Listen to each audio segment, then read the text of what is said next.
bien et toi, Alan? Bah, très très bien. Alors, qu'est-ce qu'on va présenter aujourd'hui? Aujourd'hui, on va vous présenter donc trois maladies qui touchent trois types de cultures en maraîchage.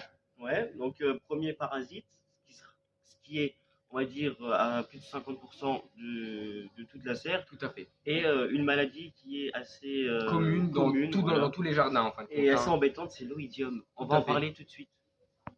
Première maladie qu'on croise assez régulièrement sur les cultures, c'est l'oïdium, qui se produit quand nous avons une forte température, forte chaleur et de l'humidité.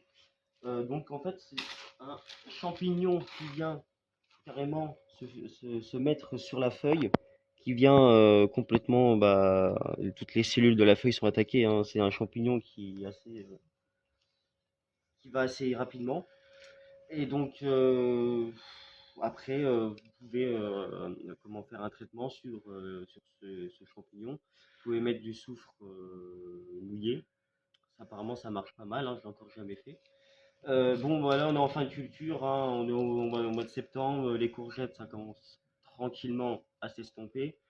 Mais ça commence à peu près à partir d'avril-mai, hein, quand les cultures sont en place. C'est à partir de ce moment-là qu'il faut surveiller jusqu'à la fin de la culture, puisqu'on n'est pas à l'abri d'une période orageuse, plus du soleil, et c'est ce qui est très favorable à ce champignon. On va passer maintenant au pyrale du chou.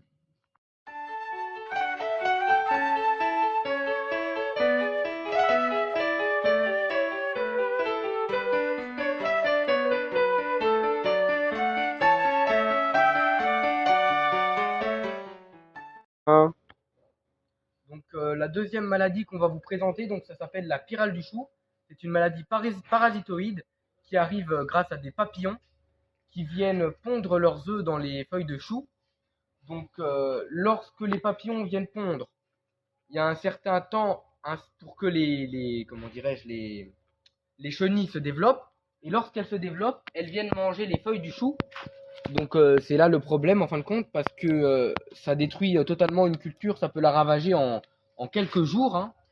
Donc là, le problème, ce qu'il faudrait faire en fin de compte en début de la culture, ça serait de, après avoir planté, mettre une bâche pour que les insectes ne passent pas, ou aussi utiliser des auxiliaires de culture, donc comme la guêpe parasitoïde, qui va venir, lorsque la chenille est assez développée, la piquer, et en fin de compte, la chenille va mourir d'elle-même, elle va exploser de l'intérieur, si je puis dire.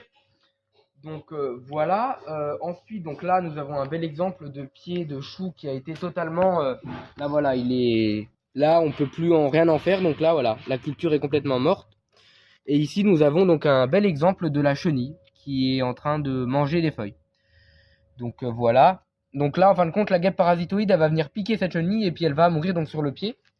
C'est aussi un avantage. Bon, après, j'ai demandé à des personnes qui m'ont expliqué comme quoi, pour un particulier, euh, il existe des biocides qu'on appelle ça. C'est lorsqu'on n'a pas beaucoup de plantes et puis qu'on n'en a pas grand chose à faire dans tous les cas, parce que s'il y a que deux ou trois chenilles, ce n'est pas grave.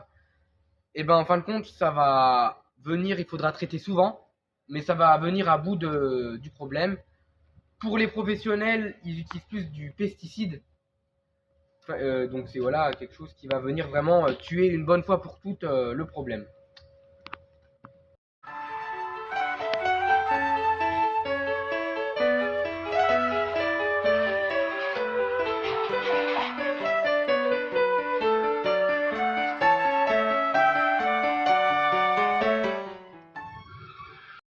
Après avoir fait notre petite démonstration, explication sur la pyrale du chou Tout à avec mon fait. collègue Et et moi, l'oïdium. l'oïdium, on va vous présenter maintenant les acariens, parce qu'il n'y en a pas que dans le lit, il y en a aussi sur les plantes, venez voir. Donc là, c'est un plant d'aubergine qui est assez ravagé par les acariens. Donc les acariens, ils apparaissent lorsqu'il y a beaucoup d'humidité et beaucoup de chaleur. Donc dans une serre, ça apparaît facilement vite lorsque nous arrosons un petit peu trop. Donc là, voilà, c'est tous les petits points que vous voyez sur la feuille. Là, il y avait un gros point, c'est un puceron. Tout à fait. On en reparlera peut-être sur une autre vidéo. Parce que là, c'est vraiment, c'est pas C'est trop minime, attaqué encore. c'est minime C'est encore. vraiment les acariens, regardez, en fait, ça prend la sève de la Ça pompe plante. la sève de la plante, donc les feuilles deviennent blanchâtres jusqu'à en mourir Voilà, par certains endroits. voilà. Et donc là, alors maintenant c'est un peu trop tard, mais vous pouvez faire un petit traitement, comment dire, bio, avec des auxiliaires de Tout culture. à fait. Donc la phytocellulose, Celluleuse. celluleuse, voilà, c'est ça. Donc ça, c'est à utiliser vraiment en prévention avant l'arrivée des acariens. Ah, Phytoceucus, hein, Tout à fait, excusez-moi, Ceucus. on a du mal avec ce nom-là. Ou sinon, vous pouvez aussi arroser, genre, Avec un arroser jet assez fort sur sur les sur feuilles. les feuilles, tout à fait. Et ça permet aussi que les acariens soient complètement noyés. Tout à fait. Lorsque la plante C'est- n'est pas trop attaquée, c'est assez simple et au moins ça évite d'acheter des auxiliaires de culture qui ne serviront pas forcément à grand chose. Voilà, surtout à ce stade-là. Et puis, voilà, hein, on a un peu tout dit. On a tout dit, donc je pense que là, après, si vous avez des questions, n'hésitez pas à les poser en commentaire. Voilà, c'est ça. Mais sinon, je pense que après aussi, pareil, des idées de vidéos que vous voudriez qu'on Exactement. vous montre, Si vous ça peut avez, être assez intéressant. voilà, si vous avez des idées de Et vidéos, puis, oui, de choses à aller voir, ou oui, il n'y a pas de souci, hein, on essayera de faire à de fait. notre mieux. Et sur ce, Bon, on va vous laisser. à Hein. une prochaine À une pour prochaine. une nouvelle vidéo. À Bye bye. plus.